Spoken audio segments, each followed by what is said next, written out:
Un poco lo que les voy a presentar son algunas reflexiones para la construcción de una estrategia productiva, ¿no? Entonces, lo que voy a tratar de hacer en las primeras diapositivas es mostrarles, no sé si se... Ya se va a visualizar. Los elementos que hemos ido tocando entre el día de ayer y hoy como elementos de la crisis, los factores de desarrollo y las necesidades de generar una estrategia articuladora. Yo estoy hablando un poco del elemento de generar articulaciones. La siguiente. Entonces, ¿cuál es el método de análisis que voy a utilizar y un poco la reflexión por dónde voy a ir? Entre ayer y hoy día se ha hablado mucho de los modelos, se habla de los modelos. Dentro de esos modelos también están las teorías. Estoy tratando de combinar un poco la parte académica de los modelos de desarrollo agropecuario basados en las fuentes de crecimiento, porque un poco la discusión está yendo por ahí. Las teorías que estamos discutiendo. Otro elemento es los elementos de la crisis internacional y nacional, los factores para el desarrollo agropecuario, si pensamos en un cambio de la estructura agraria, y eso nos estaría llevando al segundo amarillito, que es qué ruta de desarrollo o estrategia de desarrollo vamos a generar. Estamos buscando un cambio en la estructura agraria, estamos buscando aumento de ingresos, en qué tipo de actores, en los productores, en los consumidores, qué características tienen estos. Y cuando se habla de la estrategia, estamos viendo si vamos a hacer una estrategia buscando el crecimiento de la producción o el crecimiento de la productividad o una combinación de ambos. Y un poco lo que voy a tratar de hacer es agarrar todos estos elementos en los temas que les voy a ir planteando para ir discutiendo. La siguiente. Estos son los modelos de desarrollo agrícola basados en las fuentes de crecimiento. El primerito es uno de los modelos que hemos estado tocando a lo largo de estos días, que es el modelo de la expansión de la frontera agrícola. Después viene el modelo de la conservación, el modelo de impacto urbano industrial, el modelo de la difusión, el modelo de insumos de altos resultados, que es la revolución verde, que es lo que está ahora discutiéndose con la nueva ley, especialmente cuando se toca los transgénicos, el modelo de la innovación inducida, que nos lleva a la innovación técnica y la innovación institucional, que es el gran cambio que ahora estamos un poco discutiendo, el desarrollo sostenible, y vienen las teorías alternativas del desarrollo. Ahí está la agroecología, la agricultura ecológica, y dentro de eso está lo que se discute, la nueva ruralidad, los enfoques de las estrategias de vida, y dentro de esta nueva ruralidad mostrar también que los ingresos de los productores, por lo menos el 30%, lo que nos mostraba esta mañana, cerca del 33% es ingreso no agropecuario. Adaptaciones, o sea, cambio climático, ya no son financiamientos para el desarrollo, sino son financiamientos para adaptación al cambio climático. Entonces son estos los modelos que nos están viviendo, y ahora lo que tenemos es el vivir bien y cómo lo aterrizamos. La siguiente. Entonces, ¿qué es lo que hemos estado viendo en estos 2 días y más o menos como hechos que ya nos están diciendo? Primer hecho, primera premisa, primera constatación, que no estamos al margen de los mercados internacionales. Mercados internacionales, precios internacionales, mayor demanda nos ha golpeado, y ¿qué hacemos con eso? Otra constatación es que se mantiene y hay una subida de los precios. Los datos que nos han estado mostrando es que va a haber un incremento de precios y un incremento de la demanda. Otro es que hay un cambio climático, o prefiero hablar de fenómenos climáticos, y hemos sido afectados. ¿Qué hacemos con eso? Dentro de estos elementos que se mencionaban está otro elemento, que era el de los biocombustibles, el petróleo, la subida de precios, que como nos han mostrado los gráficos, sube el precio del petróleo y sube el precio de los fertilizantes y todo eso. Los elementos de la crisis alimentaria en Bolivia. Aquí un poco estoy tratando de mostrarles algunos elementos más. Están el tema de las políticas comerciales, lo que mencionaba la ministra, el tema de los precios externos más altos que los internos, que es lo que ha llevado al contrabando, más allá de las exportaciones legales, el tema del contrabando, el control de los volúmenes de exportación, Los fenómenos climáticos, pues el cambio climático, las inundaciones, las sequías, y un poco lo que mencionaba también el viceministro. Aquí tenemos que ser cautos en un poco decir, ¿es el culpable del cambio climático? Hay tesis del Instituto de Ecología que muestran que el fenómeno del Niño viene desde hace 500 años atrás y son ciclos que se han venido dando. Ahora, ¿en qué medida se incrementa, no se incrementa, se atenúa, no se atenúa?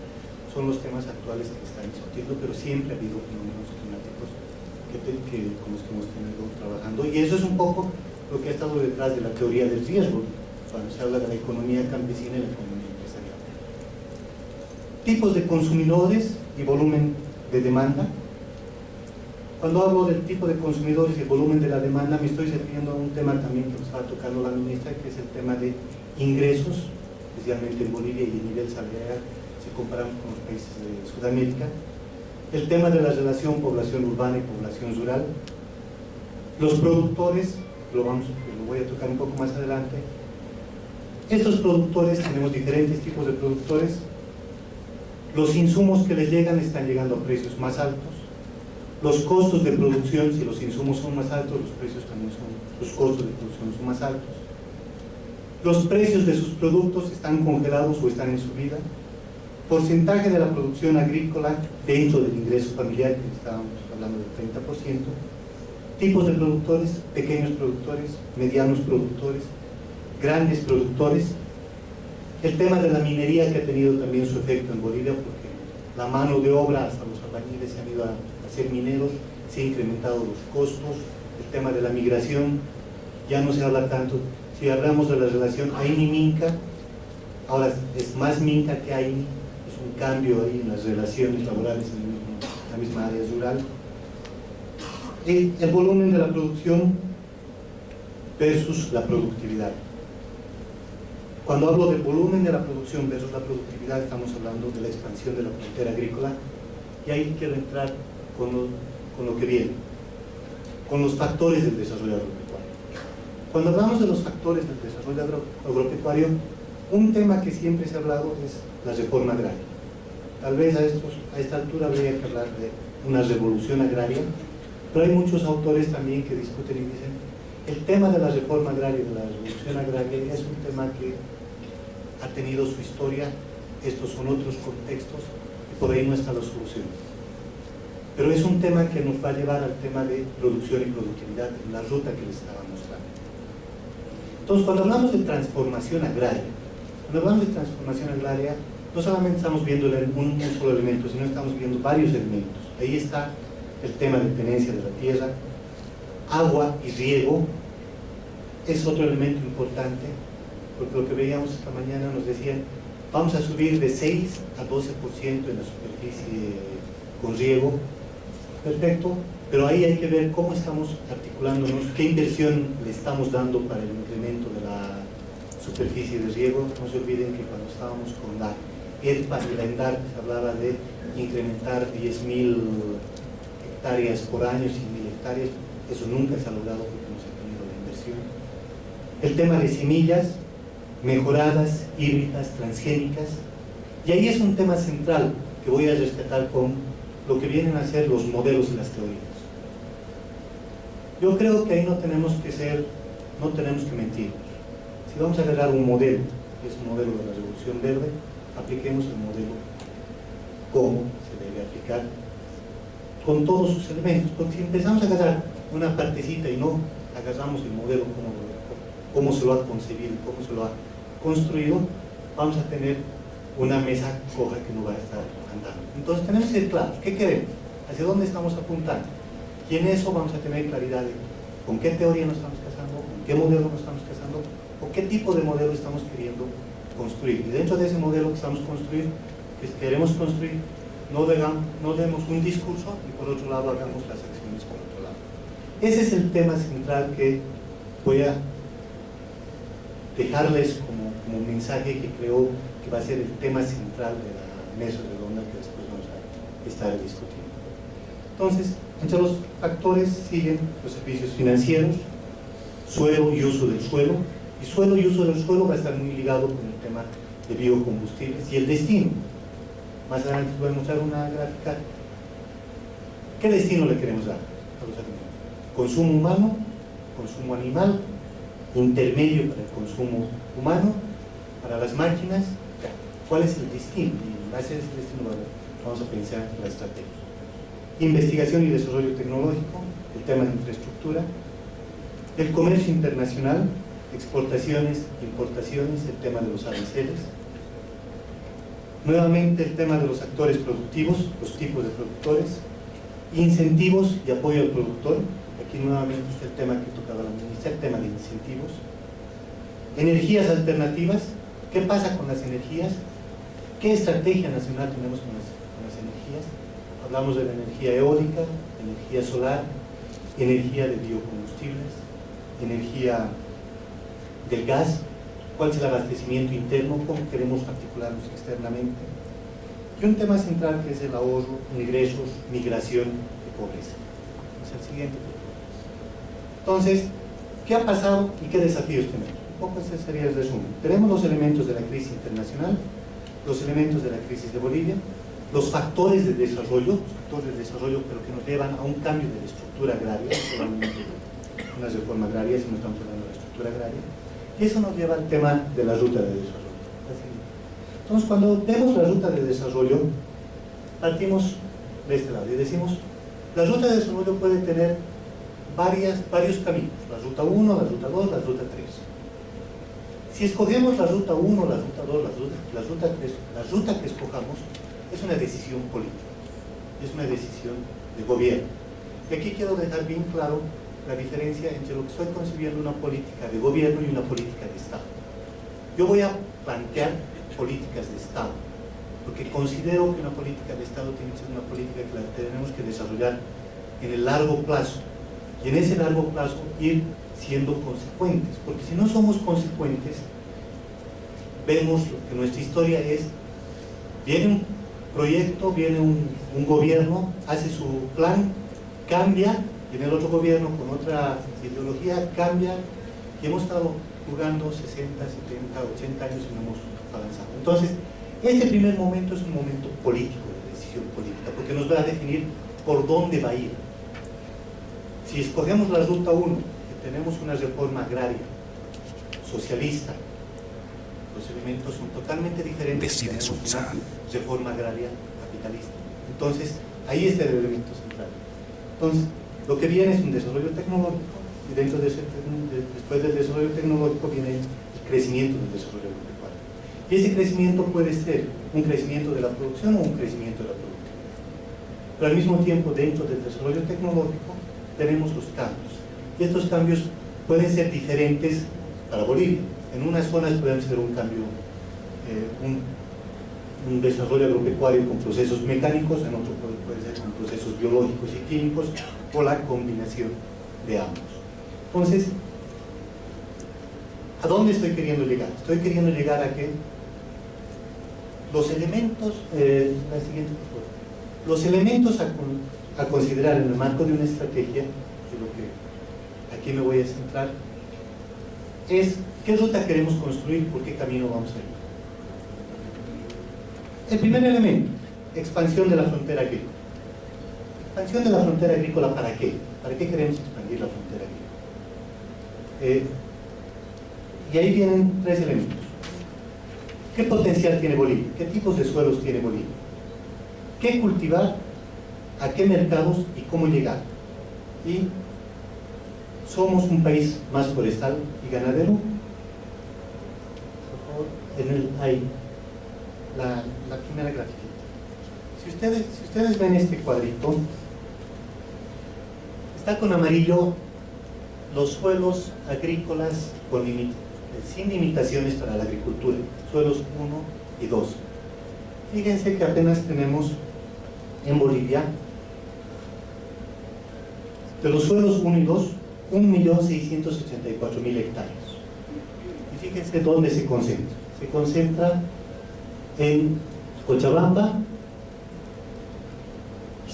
una parte, o sea, está en Cochabamba, en Potosí, en Tarija y en Santa Cruz, o sea, 4 departamentos. Y los suelos sin limitaciones agrícolas tipo 2 están en 1, 2, 3 departamentos más, o sea, Chuquisaca, Cochabamba, nuevamente Santa Cruz. Entonces, esos son los suelos agrícolas sin limitaciones. El siguiente, por favor. Ese grafiquito y el siguiente, lo voy a apurar para que no me pise el tiempo. Y fíjense cómo ha crecido la superficie cultivada en Bolivia. Hasta el 2008-2009 tenemos 2.960.000 hectáreas cultivadas. O sea, ya hemos cubierto todos los suelos tipo 1 y tipo 2. Entonces, queremos seguir haciendo la expansión de la frontera agrícola. Entonces, si vemos eso, tenemos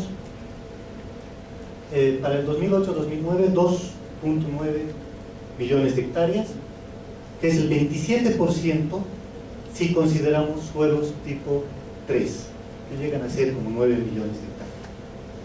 Si nos ampliamos a 4 millones, que es un poco la propuesta que se venía trabajando, vamos a llegar al 36% de la superficie.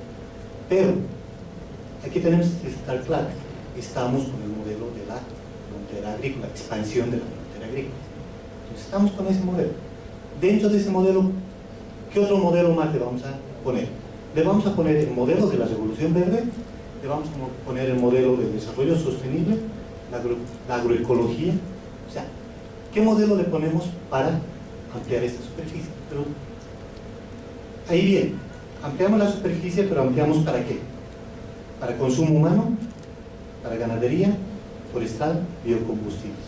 Y si ven en el anterior cuadrito, volviendo al anterior, por favor.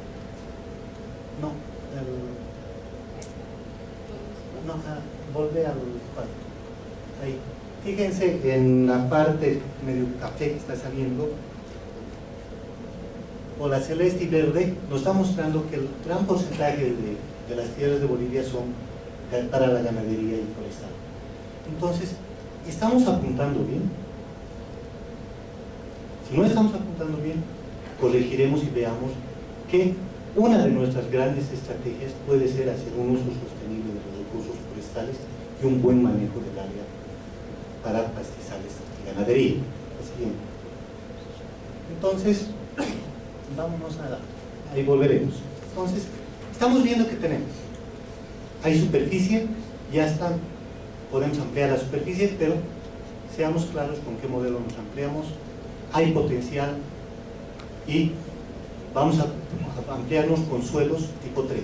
Y si son suelos tipo 3, entonces tenemos que desarrollar políticas de manejo de suelos y programas de manejo de suelos que tengan un énfasis en la conservación y manejo sostenible de los recursos suelos.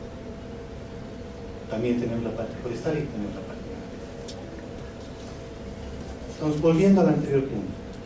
Tipos de productores. Ya se me está acabando, voy a ir más rápido. Si ustedes ven, el tamaño de estos círculos nos está mostrando los tipos de productores que tenemos. Y, bueno, los campesinos hablan de 600.000, yo le he puesto 550.000 porque le he puesto 270.000 indígenas más. Bueno, el censo de los 94 decía que eran 154.000 de tierras bajas. Un poco le he puesto 170.000. Fíjense, hay 40.000 empresas.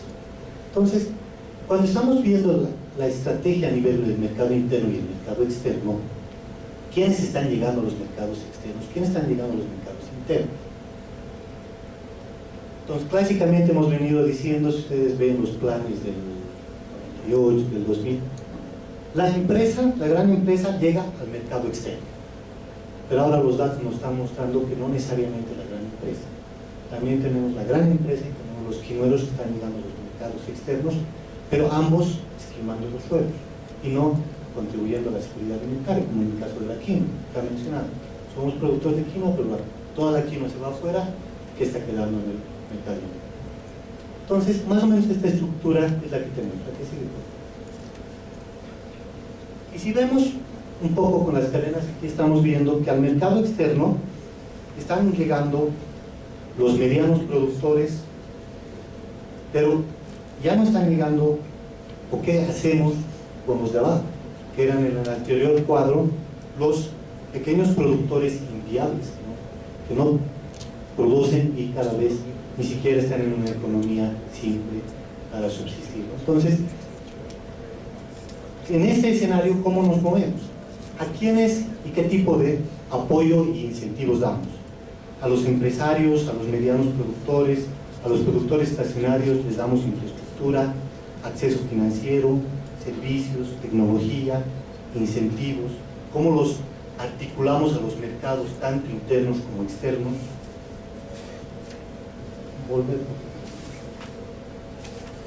Entonces, cuando hablamos de los tipos de productores, tenemos que estar claros esos tres grandes grupos que tenemos, y todavía en el último grupo tenemos los excedentarios, los estacionarios y los enviables, y esa es la gran masa que lo estamos considerando como si fuera uno solo.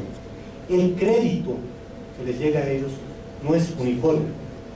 Ayer hablaban de la descapitalización de los pequeños productores. Cuando hablamos en el Banco de Desarrollo Productivo, por ejemplo, el crédito al pequeño productor, ahí se está hablando de que no estamos pensando en el incremento de la producción, sino estamos pensando en recapitalizar a ese pequeño productor. Hay que recapitalizar, y después de que lo recapitalizas, recién puedes pensar en que ese pequeño productor va a empezar a tener ciertos excedentes para venderlos al mercado. Y entonces ahí entras con el tema de qué tipo de políticas generas para reducir esos niveles de precios grandes. Volviendo a esta entrada, ¿qué cultivos producir?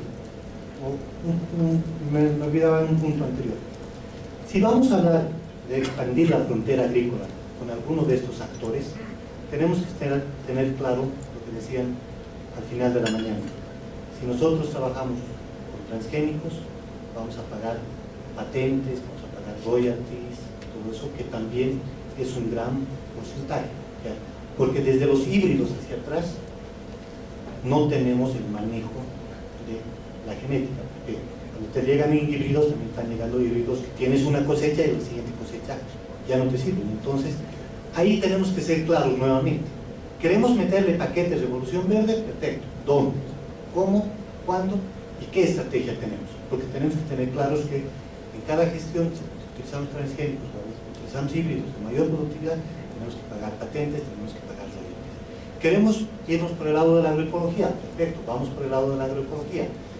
Tengamos mayor investigación, desarrollemos variedades adaptadas a las condiciones climáticas, vamos a tener menos rendimientos, pero también mayor resiliencia de estos sistemas, pero también vamos a tener una expansión de la frontera agrícola, porque necesitamos ampliar la frontera agrícola para el consumo. Entonces, decide Sulsa. Llegando a mi límite de tiempo. Entonces, esa es la gran discusión. La gran discusión es qué modelo agarramos y qué teorías. Bueno, siempre hay una teoría por detrás, pero qué modelos, con qué modelos vamos a estar diseñando nuestra estrategia para el mercado interno y para el mercado externo. ¿Por qué? En la que sigue, por favor. Tenemos que estar claros que la población rural de Bolivia también ha tenido cambios en sus hábitos alimentarios. Y su cambio de su hábito alimentario es que consumen arroz, consumen fideo, consumen azúcar, tienen su café, todo eso. Entonces, ha llegado hasta ese pequeño productor otro tipo de consumo. Y ese productor necesita generar ingresos para tener su pan, para tener su fideo, para tener su azúcar.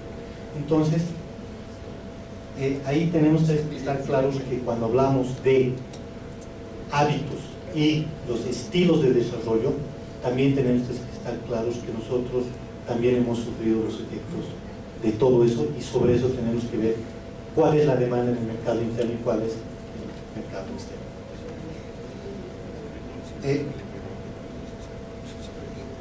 Y el último punto, quiero pasar al último punto porque los otros ya les he mencionado. No, gracias. Ya han hecho terminar. Lo que yo creo, y la propuesta también que digo, es que si queremos articularnos y generar seguridad alimentaria, soberanía alimentaria en Bolivia, y articularnos estratégicamente viendo las oportunidades de los mercados externos, es que tenemos que articular mejor los programas, los proyectos y los actores. Decide Sulsa. Lo clásico del sector agropecuario es que tenemos 20 programas con poco financiamiento, 5 programas apuntando un tema 10 programas apuntando otro tema, 5 programas apuntando un tema, pero los 20 programas llegando al mismo productor. Lo tenemos al productor emborrachado, no sabe a quién va a hacer caso. Y además, cada programa con su propia lógica y su propio enfoque. Tenemos unos programas que están dando a un pequeño productor crédito para exportar. Estamos teniendo programas que están dando a asociaciones de productores que están iniciando y queremos que sean ya empresas consolidadas. Entonces tenemos que ver las etapas y tenemos que articular todos estos programas que se encuentran desarticulados. Si logramos esa articulación, vamos a poder canalizar mejor los recursos y evitar la duplicidad de recursos. En ese momento lo que está ocurriendo es eso. Le llega a un productor un programa con un enfoque agroecológico y a la semana le está llegando el otro programa y le está diciendo: señor, aquí tienes tu semillita, tus fertilizantes, tus plaguicidas, me aplicas y te voy a venir a visitar dentro de 6 meses. Vuelven dentro de 6 meses, el agricultor le muestra la parcela que ha sido fumigada con insecticidas, entonces él se cree que es la parcela agroecológica o al revés, pero eso es lo que está pasando. Por eso es que la propuesta tiene que ser articulada, tenemos que articular todos los programas y tener claro qué enfoque, por dónde nos vamos a